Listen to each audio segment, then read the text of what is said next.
So thank you everybody for joining, taking time out of your evening tonight to hear Dr. Barbalat speak on the prevention of recurrent UTIs. Before we get started into the presentation, I'll just give you a quick intro on myself. My name is Jyoti. I'm with UTIBA. I'm sure you guys have seen my name on all the communications leading up to this talk. And then we also have Derek here with us. He's one of the co-founders with UTIBA. And then in terms of just some housekeeping for this evening, in terms of our agenda, Dr. Barbalat's going to move forward with her presentation for about 40-45 minutes. We'll move into a Q&A. After the Q&A, we're then going to do our live raffle. So it'd be great for you guys to stick around for that. If we call your name, you need to be there in order to claim your prize. So just hang on for a little bit after that. And then for anybody who's interested to learn more about UTIBA, Derek's going to do just a quick little introductory presentation, about 5 minutes afterwards. So if you're interested, you can hang on for that as well. In terms of our Q&A, throughout the presentation, feel free to put your questions in the Q&A box. We'll be taking a note of them throughout the presentation, and then Dr. Barbalat will do her best to get through as many as she can at the end. So just make sure you're putting those in as they come. You don't need to wait just till the end. Okay, with that, I'm going to introduce Dr. Yana Barbalat. So Dr. Barbalat completed her medical school and residency training in urologic surgery at Rutgers Medical School and a fellowship training in voiding dysfunction and female pelvic medicine at Columbia University Medical Center. She is currently in practice in Massachusetts and specializes in recurrent urinary tract infections, overactive bladder, pelvic floor dysfunction, and incontinence. Dr. Barbalat, we're so glad to have you with us tonight, and we really look forward to hearing what you have to share tonight on recurrent urinary tract infections. Cool. Thank you for having me. So I love doing this talk because I feel so passionately about prevention of UTIs. I hate that people take so many antibiotics. And so I'm going to talk today about prevention of recurrent urinary tract infections. We will look at some of our guidelines, the 2019 AUA, CUA, so Canadian and American Urological Association guidelines, some of the recent data that has come out on recurrent UTI prevention, and what I do in my practice, sort of, what really happens in real life. So, we'll start with a quick case report. So this was a 60-year-old female that I saw. She was postmenopausal with recurrent urinary tract infections. She would get about 4 to 5 infections per year in the past year. Her cultures were positive for E. coli. She was treated with multiple courses of antibiotics. She had multiple drug allergies, which made it really difficult to treat this patient. And she reported a history of a bladder lift. A lot of patients don't really know what was done to their bladders. She just said she had a bladder lift at some point. And she was referred to urology for sort of further management and further treatment. So, what are recurrent UTIs? Recurrent UTIs are basically having either 2 or more infections in a 6-month period or 3 or more infections in a 12-month period. And they kind of fall into 2 categories. You can have a reinfection, which is, you've had an infection, it was treated, fully treated, and now you have another infection shortly after, a few months later. Or you can have a persistent UTI. So a persistent UTI is a UTI that basically never cleared. And that is very often caused by a nidus. So let's say a big kidney stone that harbors bacteria. And so no matter how much you treat the patient, the UTIs don't clear well because it's just, there's a nidus for that bacteria. And persistent UTIs are actually not that common. Patients tend to think that their UTIs are persistent and they just haven't been adequately treated. But the reality is that most recurrent UTIs are actually reinfections. So what are risk factors for recurrent UTIs? So reduced urine flow, so BPH, large prostates, prolapse, strictures, inadequate fluid intake. So anywhere, where the urine is basically being hung up in the bladder, that promotes, bacteria multiplying and invading the urinary tract. There's also factors that promote colonization. So reduced estrogen state, Spermicide use alters the pH and the microenvironment of the vagina. Sexual activity, again, just, sort of movement of bacteria from the vagina to the urethral area. And antimicrobial agents that are used for other infections, will throw off, again, that microenvironment and flora of the vagina and can cause colonization with bacteria that's pathogenic. Factors that facilitate ascent of bacteria are things like catheters and incontinence. But the reality is that I feel like a lot of patients that have incontinence, most of them do not have UTIs. And those that have UTIs don't really have incontinence. So they're almost like two separate things in two separate populations. So what is the workup? So workup, we want to hear the history, how many UTIs is this patient getting? What are the cultures? What are the symptoms? What are some associated factors? Are they using spermicides, constipation? Is there, are these UTIs associated with sexual activity? We look at fluid intake. I ask all my patients about their fluids, how much fluids they drink, what are they drinking? And the next part is the physical exam.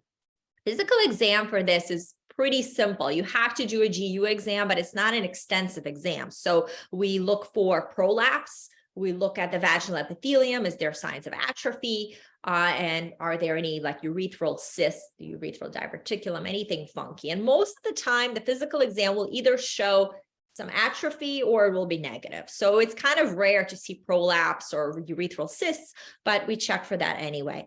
And then in males, we do a rectal exam to check for BPH. And then the last part of the workup, if you're coming into a urology office, we always check a PVR. I check a PVR on all my patients. So I want to know the post-void residual. Is this patient emptying their bladder? Because if they're not, then that is a huge, huge risk factor for recurrent UTIs. And that needs to be addressed. So urine analysis.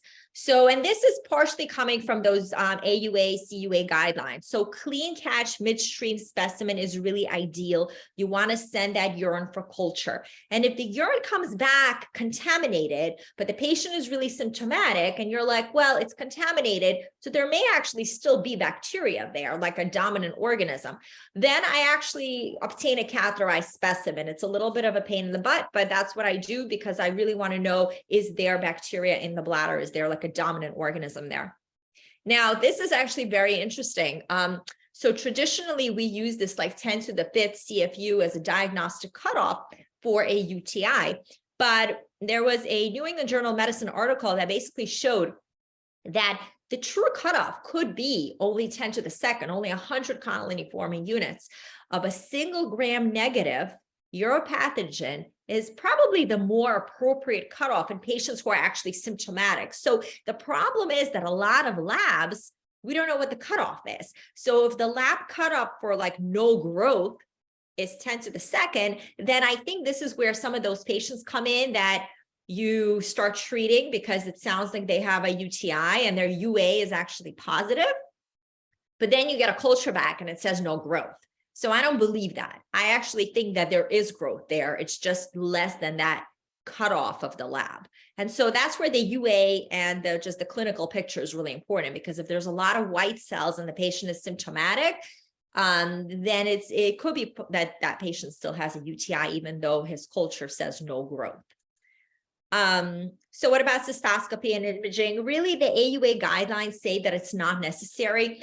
I tend to get upper tract imaging. I get an ultrasound just to make sure there's no stones that are causing this like reinfection. So I want to make sure there's no large kidney stones present or large bladder stones present. And multiple studies show that you really do not need a cystoscopy, especially if you have negative imaging. So we don't really need to look into people's bladders, but I always look at people's bladders if they have had pelvic surgery. And it's important to make sure that there is no, retained suture material or mesh or something like that that can be, again, a nidus for infection. So back to this lady. So one, I try to identify her modifiable risk factors. Is she hydrating well? Is she sexually active, etc.? I looked at her past medical history, nothing significant there. Her physical exam showed some mild vaginal atrophy, no prolapse. She had no significant post-void residual, no microscopic hematuria on urine analysis, so we don't really need to do a cystoscopy. But in her case, I did do a cystoscopy because she has had a bladder lift before. And sometimes we do find some exposed mesh or something abnormal in the bladder that can be a cause of recurrent UTIs when patients have had pelvic surgery before. And her ultrasound was normal. So let's get, to the point of this talk. How do we prevent recurrent UTIs? So first thing, and this is important, behavioral modification. We want to minimize the risk factors. So sexual practices, avoiding spermicide use, avoiding anal to vaginal sex, peeing pre and post intercourse, and drinking water after sexual activity. I want that patient to wake up an extra time at night and pee so that they just like flush out any bacteria that could be hung up in their urethra. And this was actually a real study that was done. It was a randomized clinical trial that looked at increasing daily fluid intake. They took patients that were drinking less than 1.5 liters of fluid a day and that had recurrent UTIs, and they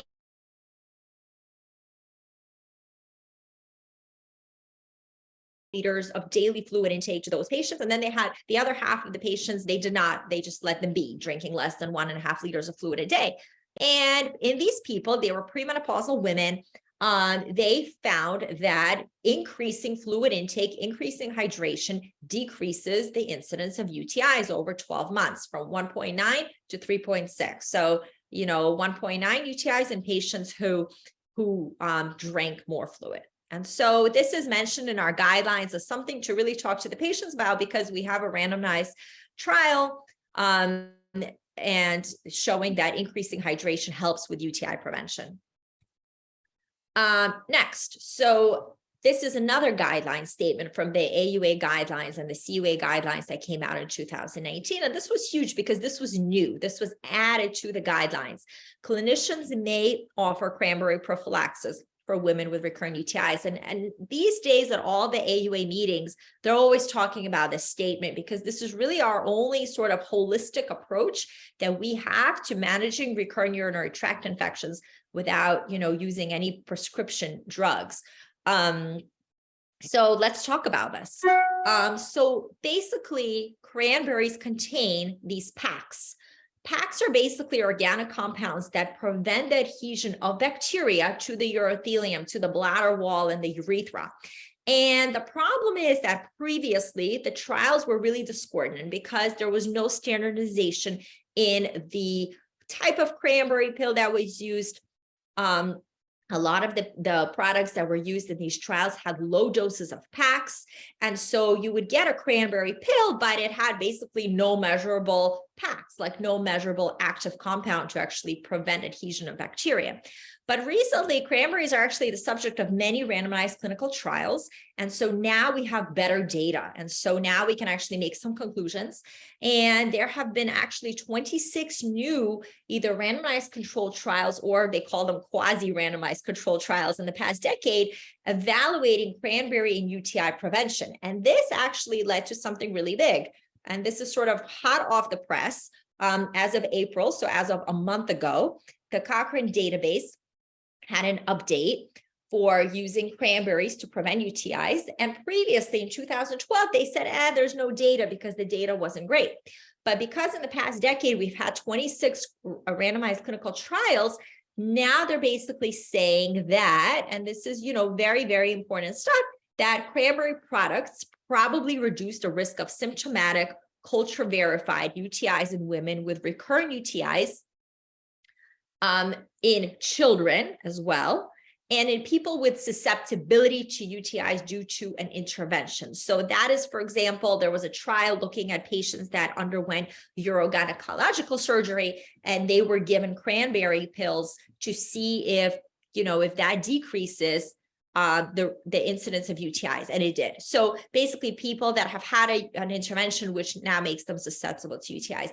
And, the data is good. There's a lot of studies showing that, cranberry helps with UTI prevention in these populations.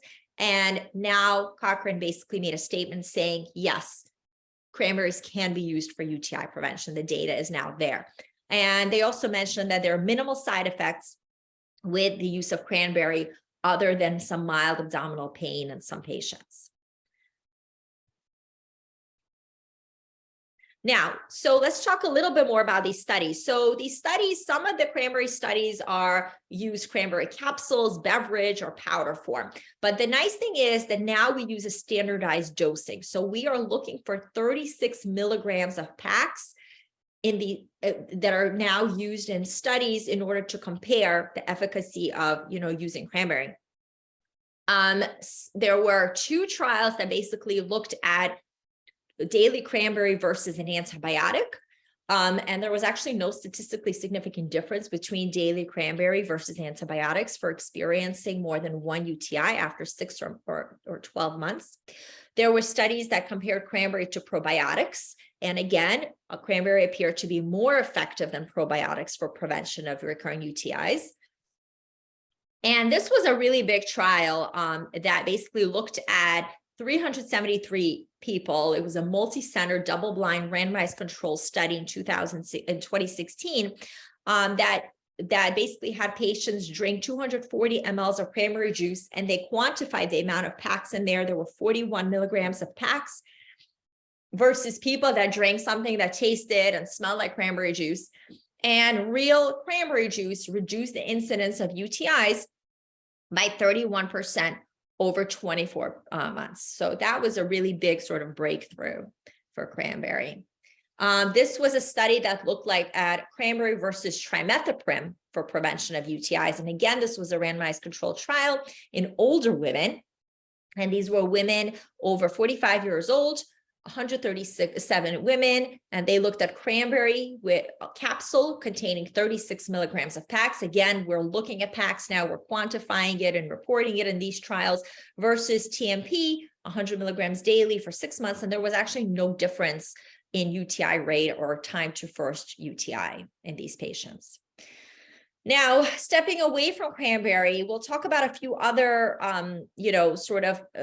agents that are used to prevent UTIs in patients, but none of these are in our guidelines. So none of these made it into the guidelines. There's sort of promising data there, but it's not enough data to really make it into the Cochrane guide, update or into the AUA guidelines. So first one is methenamine. Methenamine is basically an agent that's converted to formaldehyde, which is bacteriostatic, and ammonia in acidic environments. So it really requires an acidic pH less than 5.5. So we give it with vitamin C to patients. And I do 1 gram twice a day with 500 milligrams of vitamin C daily. Has limited side effects, no resistance. It can cause like precipitation in the urine if you give it with Bactrim.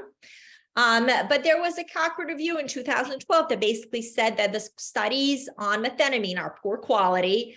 Most of them didn't even do urinary acidification. The doses vary. There was no standardized definition of UTI even in some of these studies. And it may be effective in patients without any GU abnormalities. But there was a recent study in March of 2022 that looked at daily methenamine versus trimethoprim prophylaxis for 6 months, and there was no difference in recurrence of UTI. So it does seem like methenamine may be effective, but really we can't draw any conclusions and need more research on that.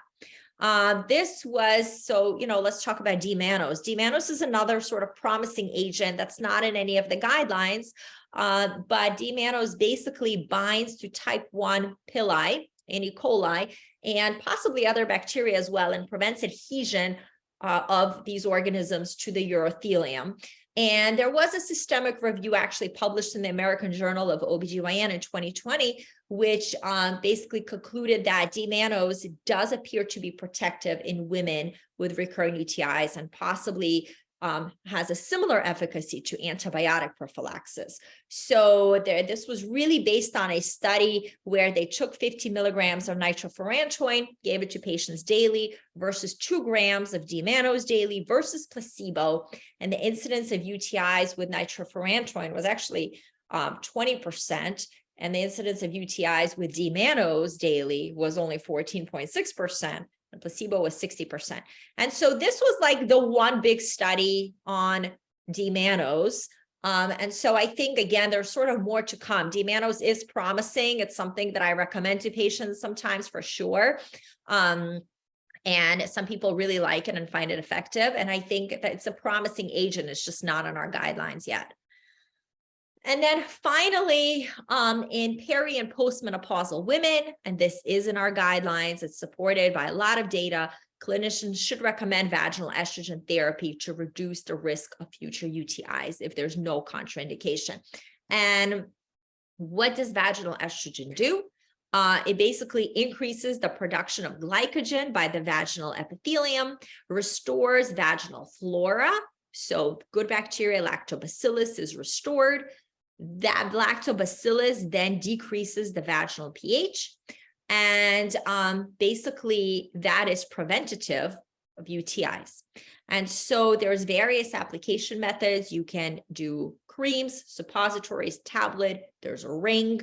It can cause some local irritation sometimes, especially in women that have severe vaginal atrophy.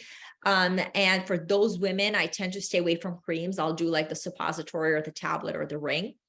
And it can cause breast tenderness in some women, but it's pretty rare to see side effects. And so with estrogen, there have been multiple trials showing that vaginal estrogen is effective in UTI prevention. The Cochrane Review of 2008 said that it is safe and effective for UTI prevention, and oral estrogen is not. So it's really vaginal local estrogen that you need for UTI prevention. And there's no difference in efficacy between the application methods. That was another sort of big conclusion. There's really a minimal systemic absorption of vaginal estrogen. When they looked at plasma levels of estrogen, there really was no increase in systemic estradiol levels versus placebo in patients who were on vaginal estrogen. And there's really no evidence that vaginal estrogen cream increases the likelihood of or recurrence or progression of cancer, breast cancer in women that have a history of breast cancer. But I still, always tell my patients to check with their oncologist before prescribing vaginal estrogen if they do have a history of breast cancer. And then finally, our guidelines do talk about antibiotic prophylaxis for people that have recurrent UTIs. They say antibiotics will decrease the risk, daily antibiotics will decrease the risk of future UTIs in women of all ages. But this is really my last resort. I'm not going to spend much time on it because I'm super against it. I probably put 1 out of 100 patients on a daily antibiotic to prevent UTIs. And I see a lot of patients with recurrent UTIs. There are a lot of adverse events. There's candidiasis, GI side effects, skin rashes, pulmonary hepatic toxicity that can, occur when somebody's on a constant antibiotic. Nitrofurantoin should really be avoided in patients with a GFR less than 30. And the other problem is that once the antibiotic is actually stopped, the UTIs return to equal as the placebo group. So they just come right back. It's not like you're really treating this patient. You're just sort of suppressing their UTIs and potentially causing resistances to antibiotics in the future. So, what do I do in my practice? So first of all, I always get a urine analysis. I don't dip the urine. I hate dipping the urine. There are so many false positives with that. So I do a urine analysis and microscopy, which I send out. I get a urine culture and I do an ultrasound to make sure that there's no nidus for infection, that there's no large kidney stones or bladder stones or any other anatomical abnormality. I check a post-void residual with a bladder scan in the office. I check patients for prolapse.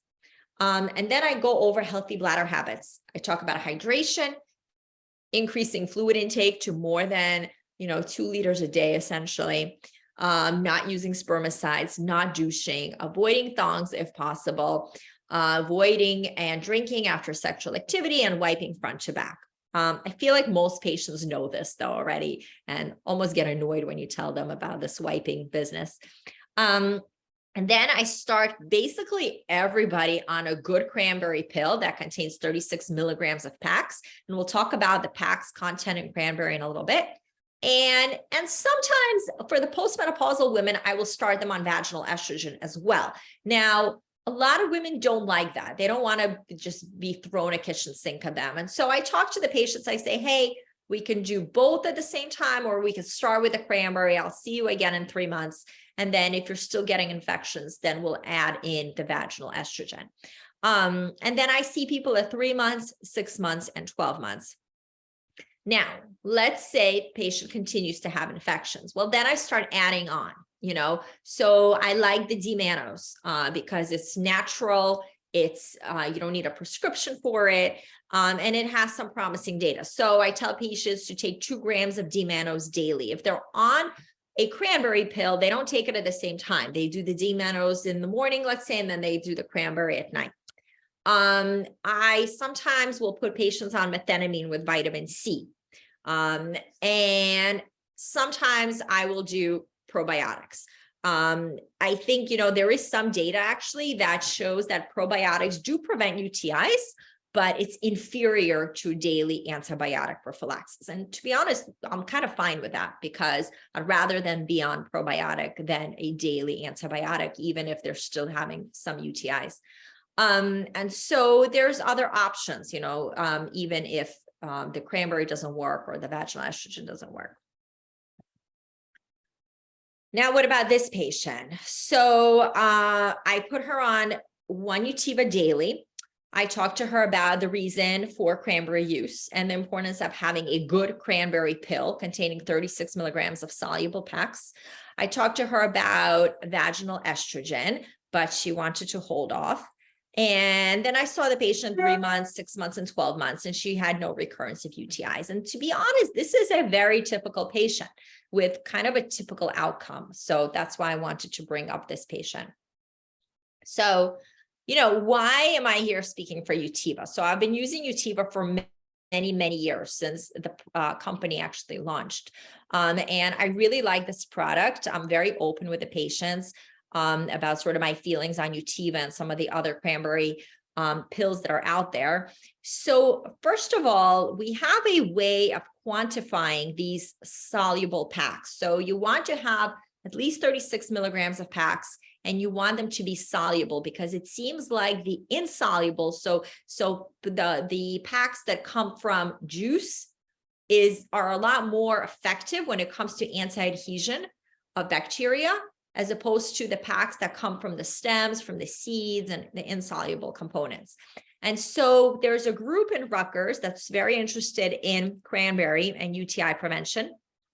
And they actually quantified the amount of soluble PAX and the anti-adhesion bacteria, anti-adhesion activity of Utiva versus a bunch of other brands. And a lot of these brands, we made it just brand 1, 2, 3, but we know what these brands are. And a lot of these brands are things that you find in the drugstores that patients will bring in and say, hey, I'm taking this.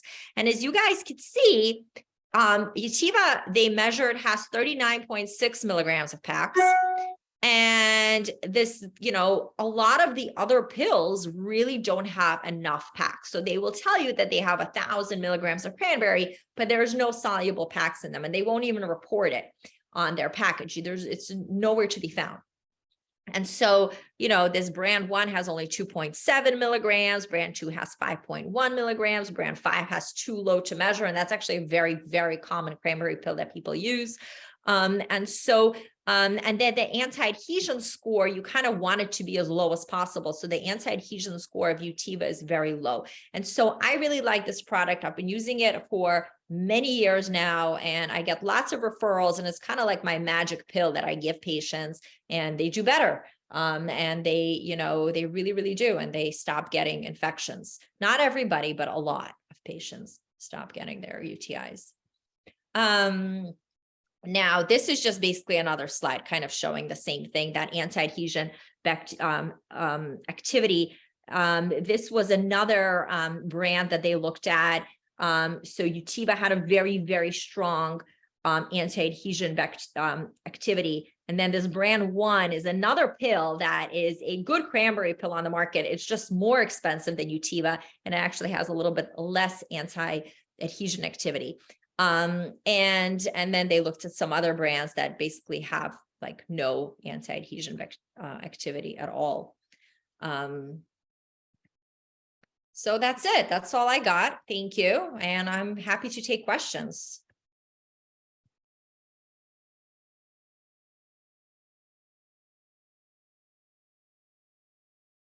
Oh, I was on mute. Thanks, Dr. Barbalat, so much for the wonderful presentation. I'm just going to take a look at the Q&A. Give me one moment. Quite a few questions that came through. Okay, so the first one here, how do you know if it's prolapse of bladder and when to refer? So how do you know that you see prolapse? So when you do, so what I have women do is just undress from the waist down and kind of go into like this frog leg position. No stirrups, nothing. And I just look in, and if you can see in the vagina that there's tissue coming down, like you kind of see like a little bit of a balloon coming down, and then I would refer that patient. I would refer them to, manage that easily. Okay. So what is the cutoff for normal PVR? So technically normal PVR is a PVR under 200 mLs. So, but the reality is that when patients are getting infections, then I would say, like, to me, my personal normal is probably about 100 mLs. I don't really like to see that, PVR to be more than that. You said 100 mLs? 100, like for people that have recurrent UTIs. Yeah. Okay. Are you saying to treat, are you saying to treat if symptomatic, even if the culture shows no growth?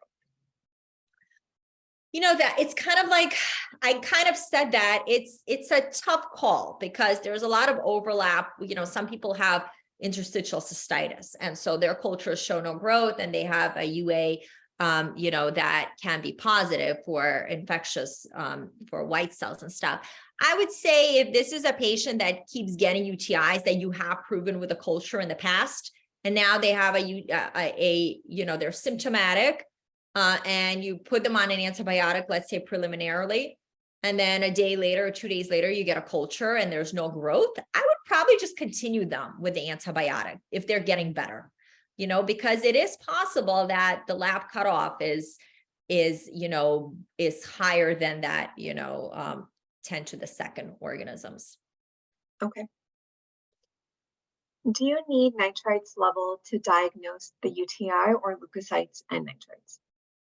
So my favorite, actually, I don't really look at nitrites much because if they're taking azote, that will be positive. I like to look at white cells. It's probably my number one go-to. And if the patient has like 20 or more white cells per high power field and they're symptomatic, then to me, that is indicative of a UTI or, something going on, some inflammation going on in the bladder. So I don't really look at leukoesterases or nitrites because I don't dip the urine. I just look at the microscopy. Okay.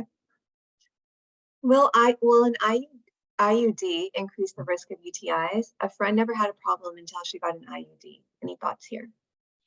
It really shouldn't.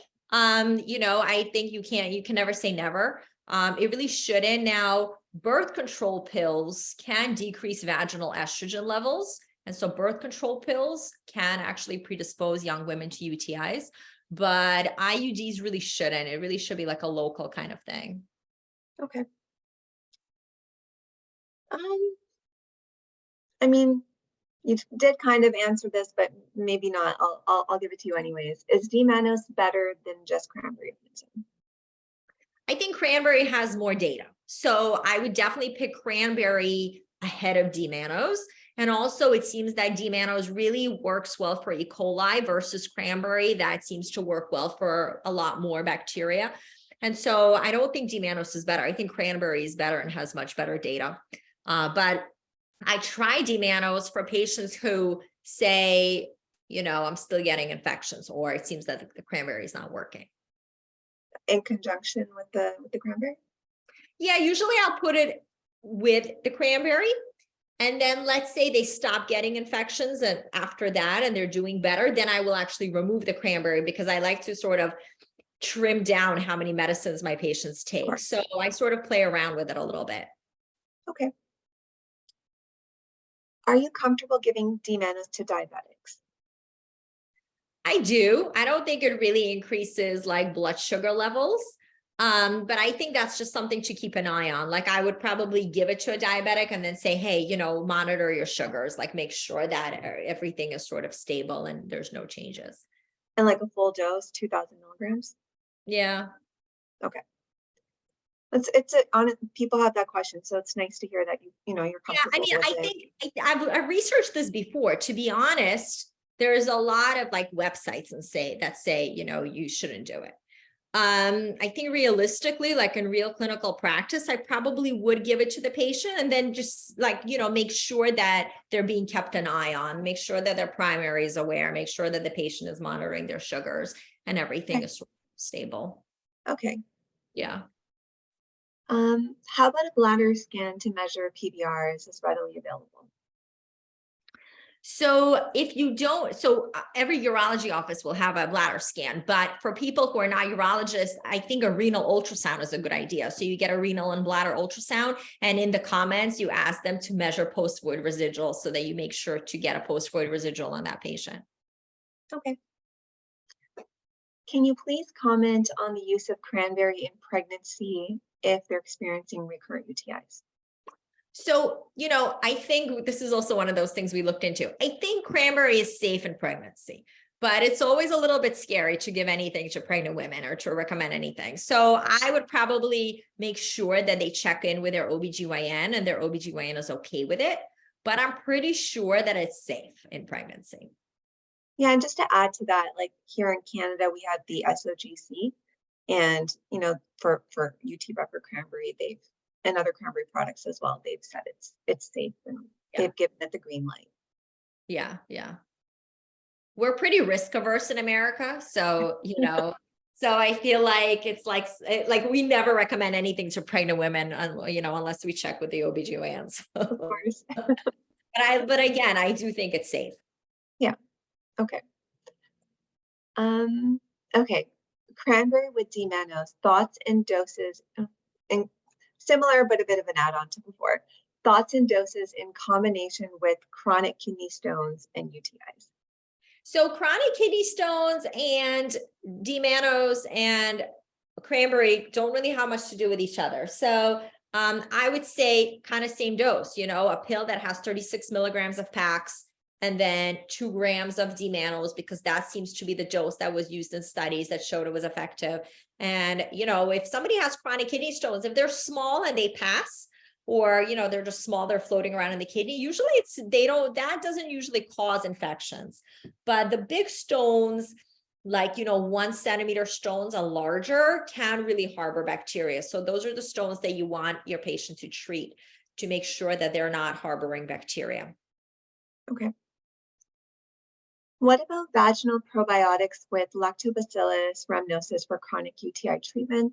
For example, Lactobacillus rhamnosus GR1 and L-reuteri RC14. Yeah, I think, vaginal probiotics make sense. The data is not consistent. There's not a lot of data. It's not there, in our guidelines everywhere. It basically says the studies are so mixed. But I think for a patient who's tried other things that didn't work, or somebody who just wants to try it because they don't want to take vaginal estrogen or they don't want to take anything, I'm open to it. I think it's totally fine as an option for the patients. I think, recurrent UTIs is one of those things is like you have like a cocktail of agents that you could try other than cranberry and estrogen, which have the data behind them. And I try everything else possible other than putting patients on a daily, antibiotic. So I'm willing to try anything, probiotics, vaginal probiotics, D-mannose, anything else. Okay. Sounds good. Are baby wipes safe and can they cause UTIs? So baby wipes is an interesting one. I think they are. I would do water-based wipes so that you're not really altering the pH or the microenvironment of the vagina. The other thing I tell people is not to use baby wipes after peeing. So if you peed, some people like over clean and they cause dryness and they cause, again, sort of, you kill the good bacteria. So I kind of actually tell people not to use baby wipes for just general like voiding, unless they're having a bowel movement, messy bowel movements, then that's okay. Okay. Let me see here. Okay. Would trans men on testosterone assigned female at birth benefit from vaginal estrogen as well for recurrent UTIs? Would there be any risk or counseling needed regarding increasing chest size, etc., initially while on the vaginal estrogen? That's an interesting question. I don't think I've had any trans men that have recurrent UTIs actually. So it'd be one that I would have to look up, but let me kind of think through it. So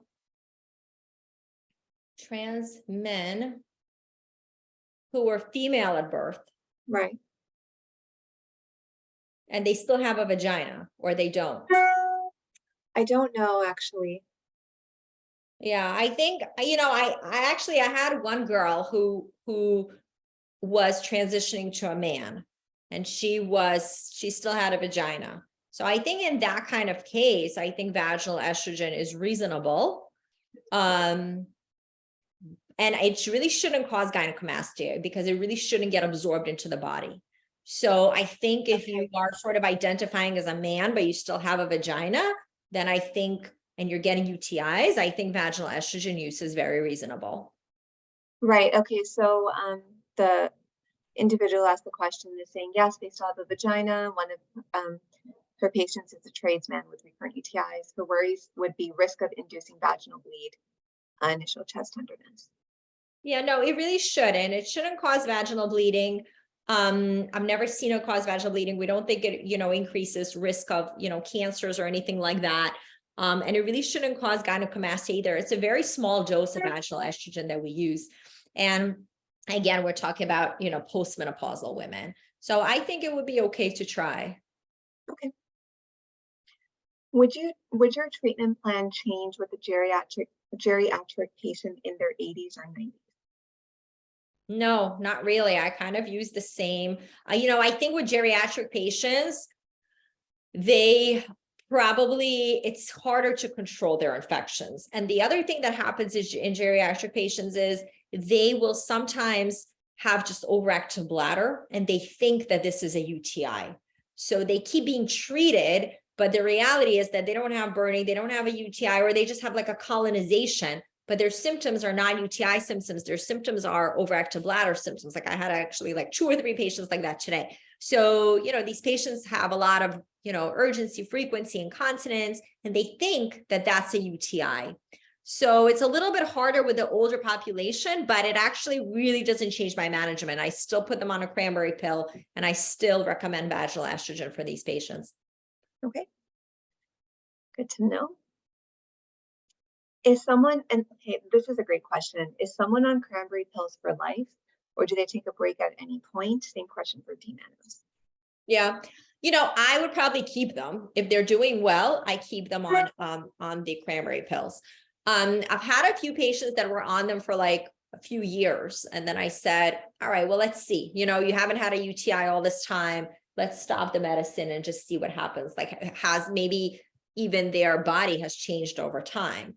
And so I think it's reasonable, but a lot of patients don't really want to stop because they're in their routine. They've been using it now for a year. They haven't had an infection.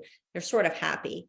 So I kind of offer them to stop for a little bit, but I don't think there's any danger in continuing the medicine, D-manos or the Cranberry. Okay.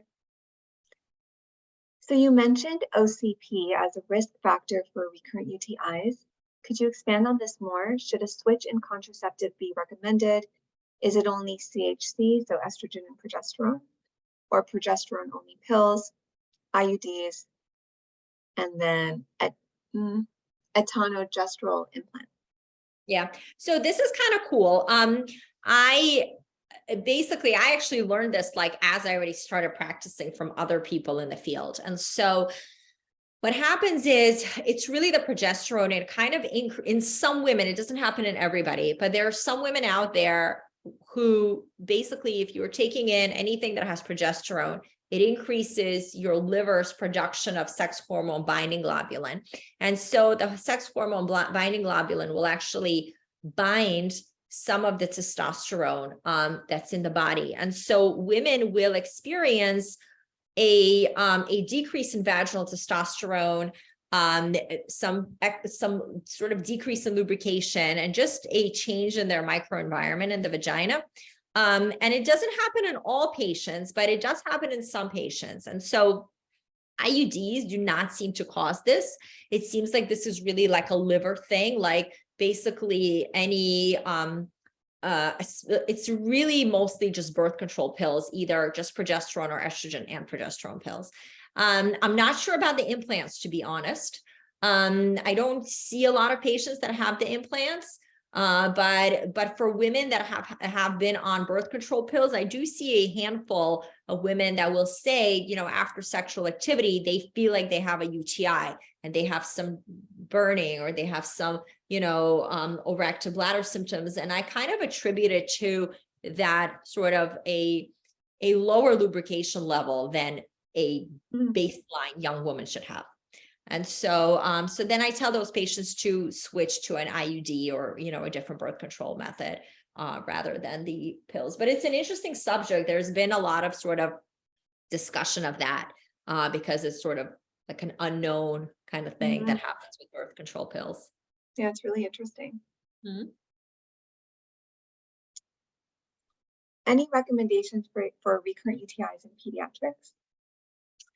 No, so I really don't treat pediatric patients, but just from my research, even for this show, for this slideshow, you know, again, the Cochrane database did recommend that, you know, there are studies that support using cranberry gummies or, you know, cranberry in UTI prevention in children. So I really don't treat any children, but I think that's definitely a thought and something to sort of look into. Okay. So are there any relations with caffeine intake, alcohol, Pepsi, Coke, etc. in UTIs? They say yes for OAB, but what about UTI? No, I think it's possible because basically what these agents do is they kind of damage the lining of the bladder. And so if you kind of think about it in that way, it can cause the bladder to be inflamed essentially, and the lining to be damaged. So, you know, you can have overactive bladder symptoms, but you can also, I would think it would increase the adhesion of bacteria to the bladder if the bladder lining is not healthy. So I always ask about fluids and like the details of the fluids. I ask patients about, are you drinking soda? Are you drinking coffee, alcohol, anything that's sweet, basically.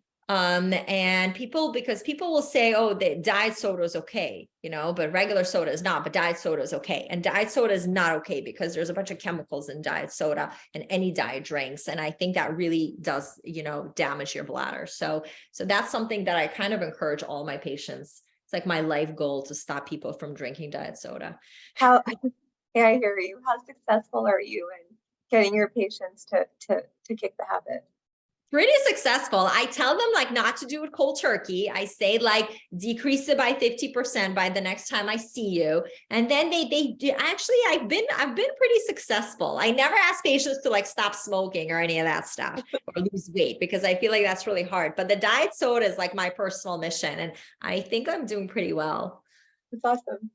Yeah. How about symptoms of uncomplicated UTIs and red flags? And what? And red flags. I guess symptoms and red flags of an uncomplicated UTI. And red flakes, like flakes? Oh, flags, like a flag. Flank? A flag, F-L-A-G. F-L-A-G? Flags? Yeah, red flags? Like a red flag. Oh, okay. So like, what are the red flags I should look for complicated UTIs? Uncomplicated. Uncomplicated. Okay. So uncomplicated UTI is basically a UTI in a premenopausal woman. That's an uncomplicated UTI. The only thing that I would look for is really the urine analysis, you know, so you want to make sure there's no blood in the urine. If there's blood in the urine, then that's something to sort of definitely keep an eye on. So I would get an ultrasound at that point. And I would repeat a urine analysis when they no longer have a UTI, because if there's blood in the urine, they need an evaluation. They need an evaluation with a cystoscopy and upper tract imaging to make sure there's no cancer and there's no other sort of things going on that you're just attributing to a UTI. And the same thing for older patients, actually, even with complicated UTIs. Again, it's really important that there's no blood in the urine when the UTI is cleared.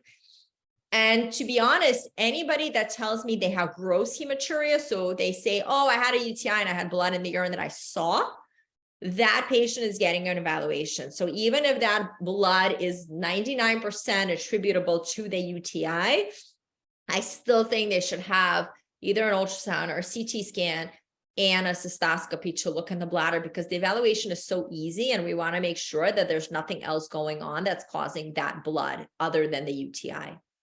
Okay. Yeah. We have a couple minutes more. I'm going to just pick maybe like 2 or 3 more questions. Let me see here. Do you endorse any herbs for UTI, such as uva ursi, juniper berry, etc.? No, I really don't. I don't. There's apparently, some data that shows, like, for women that have bladder pain, aloe vera may be helpful, or like for women that have vaginal atrophy, coconut oil, maybe like a soothing thing, but really nothing for UTIs. I don't really, no, nothing herbal for UTIs. Okay.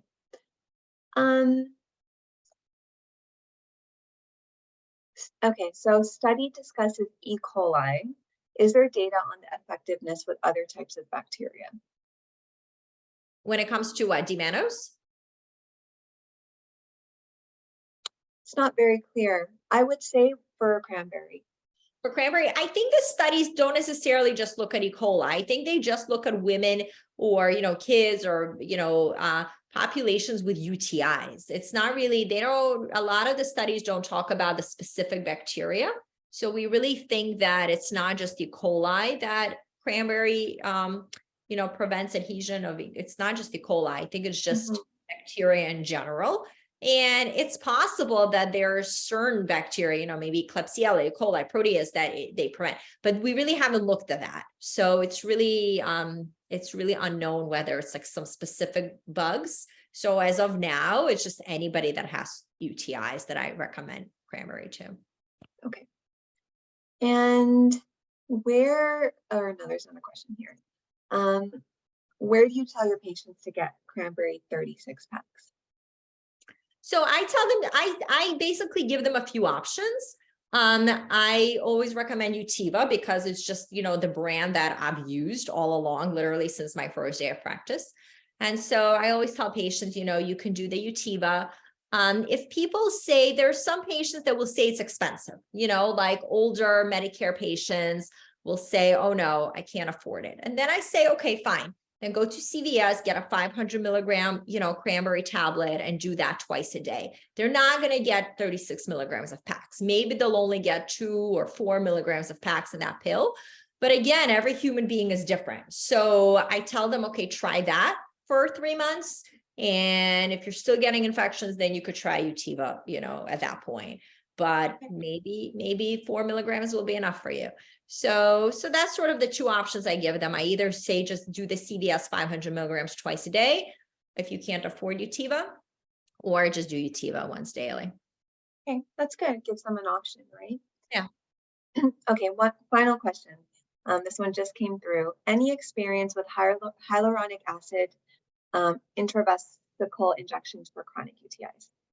So I don't have personal experience with hyaluronic acid. I've given Elmeron to a few people that when I looked in their bladder just looked really angry and inflamed. And they also happened to get a lot of UTIs, and I couldn't control their UTIs in any other way. So there were like a few ladies, older ladies, that I gave Elmeron to, and maybe even instilled Elmeron into their bladder, which is kind of the same idea as, instilling hyaluronic acid. So I think for, again, patients that you've sort of tried a lot of stuff that's easy to try. And especially if somebody has looked at their bladder and said that their bladder looks very inflamed, I think that's definitely an option, and I'd be definitely open to it. Okay, awesome. Well, hey, Dr. Barbalat, thank you so much for the talk and for the Q&A. We had some really great questions, and you kind of were able to just hit them all, and just really great discussion. So yeah, thank you so much for your time and your effort in the presentation. Yeah. Thank you for having me, guys. Thanks, Dr. Barbalat. Bye. Great talk. Thank you. Have a great evening. You too. Bye. Bye.